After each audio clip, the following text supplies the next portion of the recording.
দিলাম।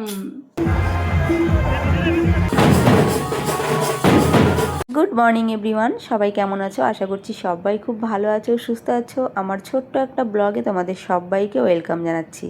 আমাকে দেখে বুঝতেই পারছো আমার স্নান হয়ে গেছে।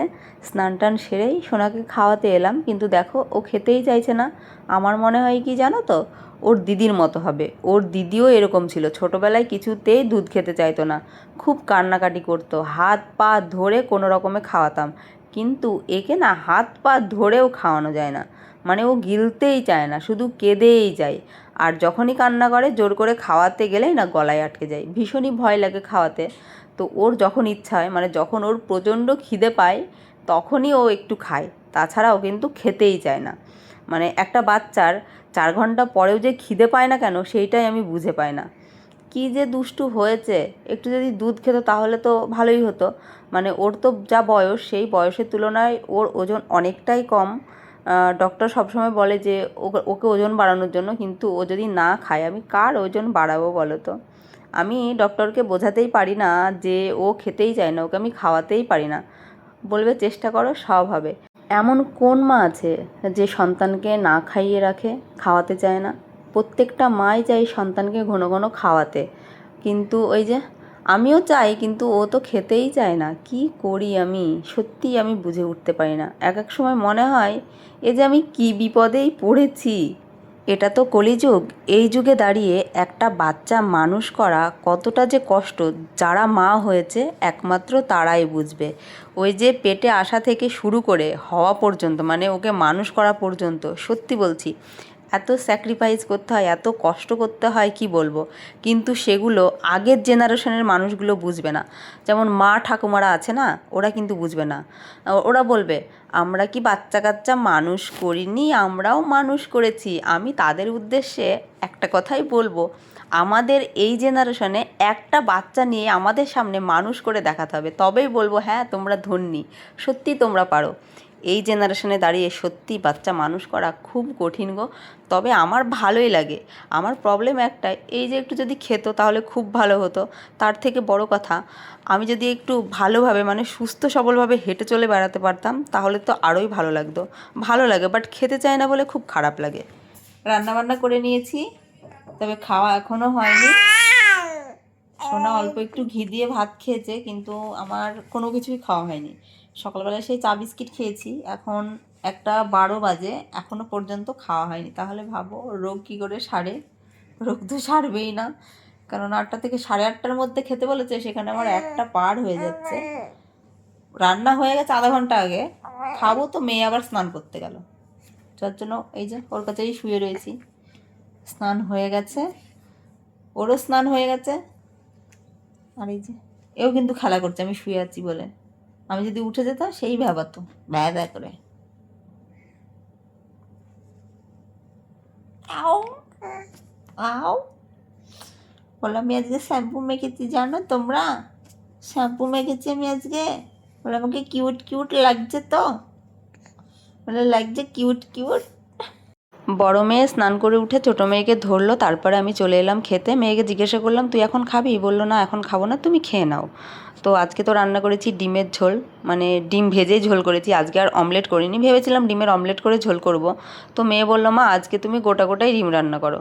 তো ওই জন্য ভাবলাম যে না, আজকে গোটা গোটাই ডিম রান্না করি। আজকে ডিমের ঝোল করেছি, আলু উচ্ছের তরকারি করেছি, আজকে এটাই রান্না বান্না করেছি। আর আমার জন্য তুলে রেখেছি এই যে আলুর চখা, মানে মশলা দিয়ে কষিয়ে আলুটাকে তুলে নিয়েছি, ওটা দিয়েই ভাত খাবো। ডিমের ঝোল একদম ভালো লাগে না।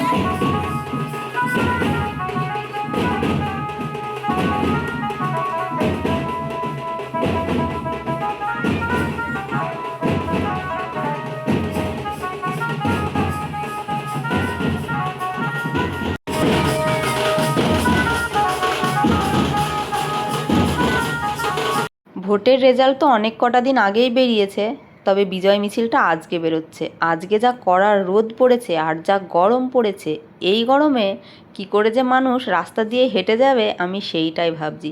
প্রচুর পরিমাণে গরম পড়েছে। ছোটো মেয়ে আর বড় মেয়ে ঘরেই ছিল, এসি চালিয়ে চুপটি করে বসেছিল, কেননা বাইরে যা গরম পড়েছে। আর বাইরে গেলেই আমার মেয়ে খুব কান্নাকাটি করে, মানে ছোটোটা, ও গরম একদমই সহ্য করতে পারে না। ওপরের ঘর বলেই মনে হয় এত গরম, তবে নিচে না ফ্যান চালিয়ে বসে থাকলে এসির কোনো দরকার নেই, কিন্তু ওপরের ঘরে ওই যে রোদটা পুরোপুরি পড়ে না, যার জন্য এত গরম পড়েছে।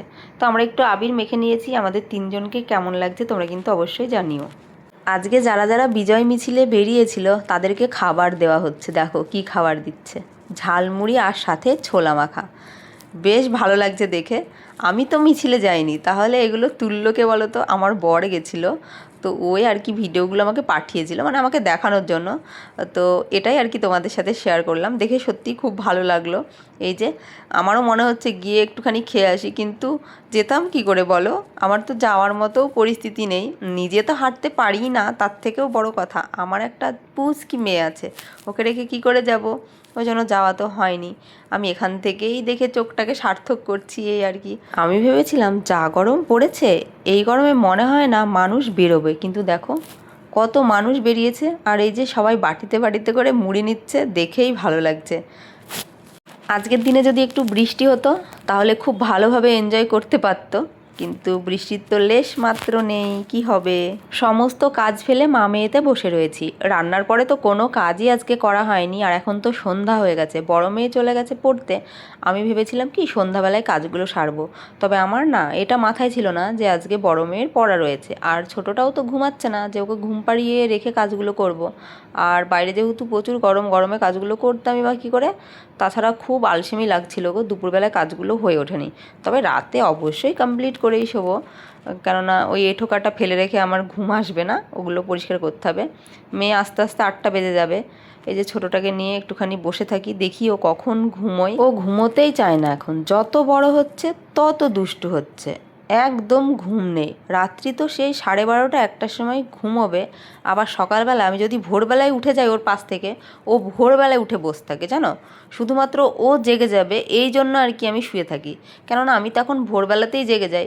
শুয়ে থাকতে একদম ভালো লাগে না, মনে হয় যে একটু ছাদের ওপরে হাঁটাচলা করি, আর ওই সময়টা না একটু ঝিরিঝিরি হাওয়া বয়, বেশ ভালো লাগে গায়ে লাগালে। কিন্তু এই যে আমার মেয়ে উঠে যাবে তো, ওই জন্য আমিও শুয়ে থাকি, যেহেতু অনেক রাত করে ও শয়। আবার যদি ভোরবেলায় উঠে যায় তাহলে কি করে হবে বলো তো, ঘুমটা তো পরিপূর্ণ হয় না। দিনেও তেমন এখন ঘুমায় না, আগে 2 ঘন্টা 2.5 ঘন্টা 3 ঘন্টা ঘুমাতো, কিন্তু এখন ওই যে মিনিট কুড়ি ঘুমায়। তাহলে এইভাবে কি শরীরে মাংস লাগবে তোমরাই বলো। আমার বড় মেয়ে বলবে, বুনুরে তুই তো ভালো আছিস, তোর যখন ইচ্ছা হচ্ছে ঘুমোচ্ছিস, যখন ইচ্ছা হচ্ছে কান্না করছিস, যখন খিদে পাচ্ছে তখন খাচ্ছিস, কতই না মজা করছিস। আমি যদি তোর মতো ছোট হতাম তাহলে আমিও এমন করতাম। সত্যি ফেলে আসা দিনগুলোর জন্য সবাই আফসোস করে, যেমন আমাকেই দেখো না, আমি এখন ভাবি আমার স্কুল লাইফ, কলেজ লাইফ কতই না ভালো ছিল, কেন যে বিয়ে করলাম, বিয়েটা না করলেই ভালো হতো। সেই কথাই বলে না, দিল্লির লাড্ডু যে খাবে সেও পস্তাবে, যে না খাবে সেও পস্তাবে, ঠিক সেই রকমই ঘটে গেছে আমার জীবনে। শুধু আমার জীবনে বললেও ভুল হবে, 100%-এর মধ্যে 99% মেয়েরাই কিন্তু আফসোস করে যে কেন আমি বিয়ে করেছি। যাই হোক, আমাদের রাতের খাওয়া দাওয়া হয়ে গেছে। রাতের খাওয়া দাওয়া করে তোমাদের তো বলেছিলাম প্রচুর কাজ ছিল, সমস্ত কাজ বাজ সেরে নিজে একটু ফ্রেশ হয়ে শুয়ে পড়েছি। এখন এই যে দেখি ওর সাথে একটু গল্প গুজব করি, একটু খেলাধুলা করি, আর কি করব। একটু যে ফোন দেখবো সেটাও হয়ে ওঠে না, সারাদিন একটু ফোন দেখারও সময় হয় না। আগেকার ব্লগগুলো একটু বড় করতাম, তবে এখন এই ছোট ছোট ব্লগগুলোই এডিট করতে পারি না। যাই হোক, আজকের ব্লগটি তোমাদের কেমন লাগলো জানিও। আজকের মতো এই পর্যন্ত, সবাই ভালো থেকো, সুস্থ থেকো, টাটা বন্ধুরা, গুড নাইট। দেখো পা তুলছে কীভাবে।